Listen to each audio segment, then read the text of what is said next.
Last week, as we were coming around the corner for the election, I received messages from several friends that live around the world expressing their concern and their prayers for our country. But one in particular was dear to me. It was from my friend Jean-Claude, who shared with me this word in Kirundi, turi kumwe. Now, I don't know many words in Kirundi, and I remember even less of them when I'm far away from East Africa, but this word is very dear. Turi kumwe means we are together. We are together. One thing I love about traveling internationally is that I'm reminded of how deep our individualism is in our American culture. We have this sense of being in and on our own, of being self-made people. And I think in some ways, even more so, or at least in a unique way, for those of us who are from the Western United States, we've inherited that pioneer spirit, that sense of Lewis and Clark out on their own, discovering new lands. We have this story of overcoming odds and making our own way in the world and needing to have everything we need within ourselves. And there's some beautiful things out there. Certainly so much ingenuity has come from that cultural dynamic. However, it also breaks down over the course of a life for most of us, because we struggle then to know how to reach out when we need help. We struggle to know how to befriend each other and be with each other and to embody that spirit of turi kumwe. We are in it together. We've really struggled with it during this pandemic, haven't we? Struggled to know what it means to go through this national crisis together, to come together around agreed upon ways of being. We've seen how deep our distrust is of the other, and that distrust keeps us isolated differently than we might be isolated just from the quarantine, isolated socially and emotionally, isolated and not being able to really trust and come together as a society.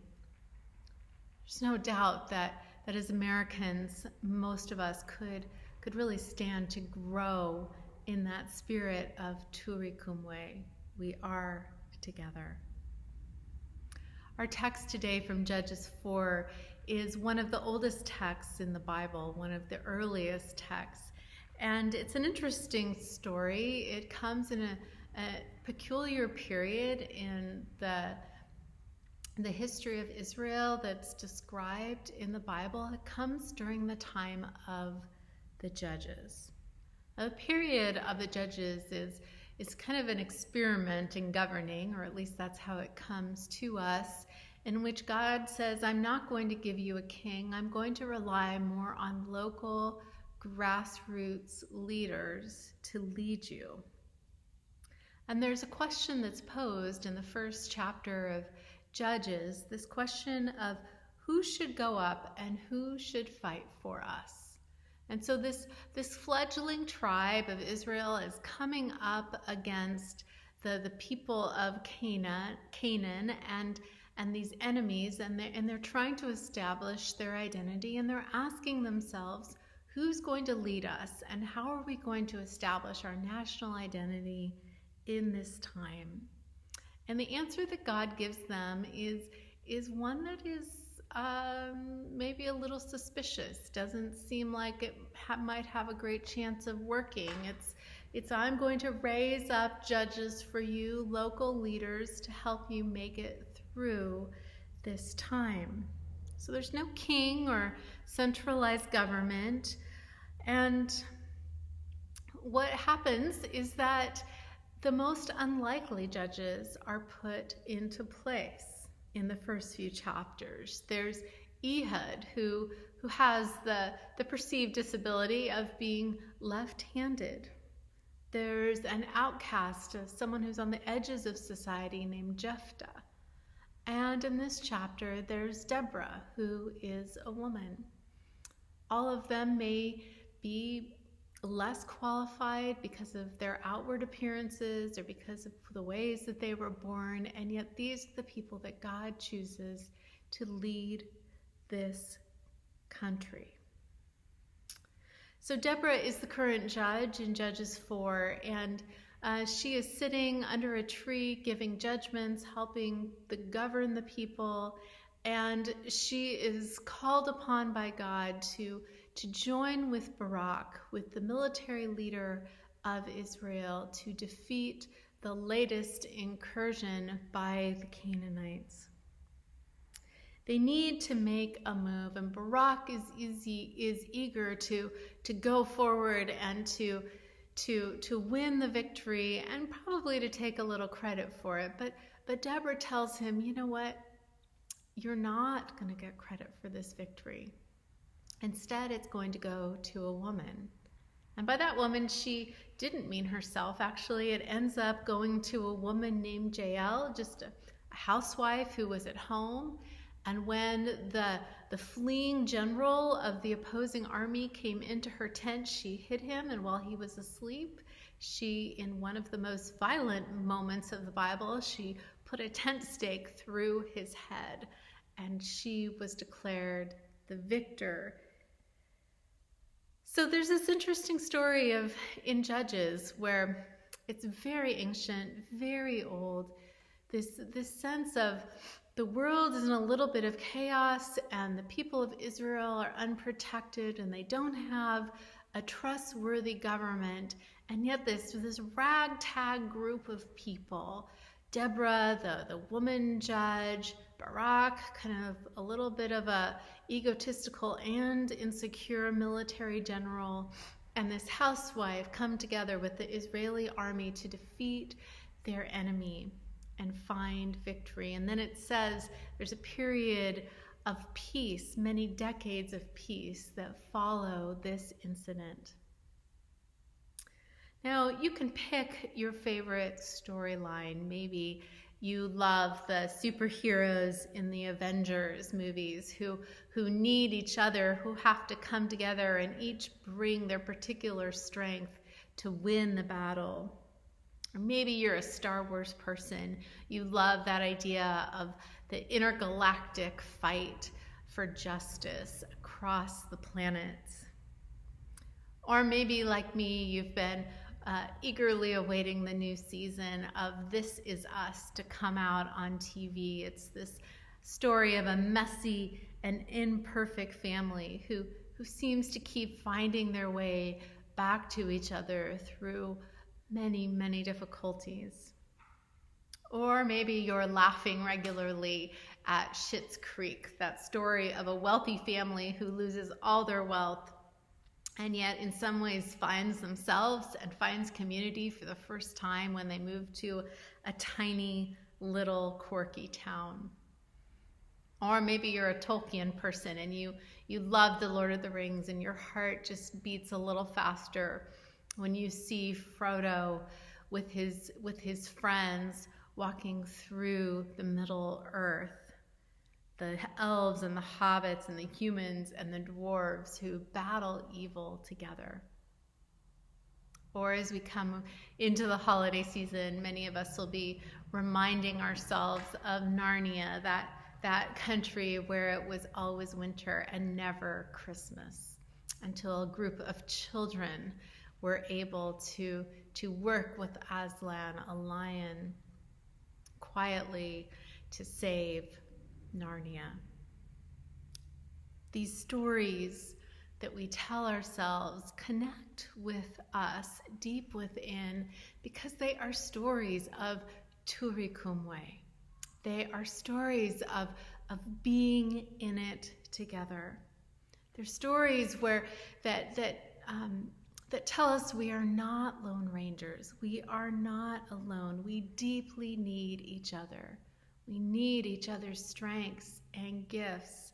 We need each other's care and support to make these deep and important journeys. The truest stories we tell are the ones where we are together in a pack of unlikely companions and heroes who find the meaning and purpose in a shared story. Valley Presbyterian Church has always been a little bit of an unlikely story. We don't have the slickest technology all the times. We're definitely off the beaten path, not in a big downtown area. We are a little bit quirky. We're a little bit up and down, and sometimes everything doesn't work quite the way it's supposed to. But also, we have long, for many years, for 60 years, been a community where love is real and faith is authentic, and we trust in the power of coming together. And that's really what Turi Kumwe is all about. We are together. And this year, in this difficult year, we have come together. Kids and families have found refuge online and in their relationships with each other. Groups have gathered, some with people from all over the country who have come to connect online and find sustenance during this time. We've made many phone calls and sent texts and sent care packages and dropped things off at residential facilities. We've sent gift cards to our students. We've sent money to our partners. We've helped Latino students go to seminary. We've helped pastors with scholarships. We've installed hand washing stations in the Dominican Republic and in Burundi. We've prayed for each other. If you haven't signed up for our weekly prayer list, I would recommend you doing that. It's a wonderful resource every week to really feel that we are in it together. But there is more to do. The isolation is going to continue. Our winter is just beginning. And so I'd like to encourage us in this season of reflecting on who we are and how we want to give, to keep going, to keep reaching out, to keep calling, to keep giving, to keep volunteering and putting your hand in, keep inviting others into this story, into this story of love and community and authenticity. The world doesn't have to be perfect, and our leaders don't have to be flawless for us to come together. Our focus has been so much on national leadership, but I do believe that it is the local stories, those grassroots stories, that are the ones that make the most difference. In fact, God has never needed perfection or a functional system in order to work. The Spirit of God is always whispering to us, Turi Kumwe, we are together. I am with you, and you are with each other. Like Deborah, like Barak, like Jael, we step forward in that spirit. Even when it seems like everything else in our world tells us we are alone, even when we are stuck in our homes and not able to go out, let us dare to listen to the Spirit of God whispering to us, Turi Kumwe. Let that be the deepest truth and the best story we know, the story that we are telling with our lives and in our congregation. Let's keep digging deep. Let's keep reaching out. Let's keep remembering we are together. Amen.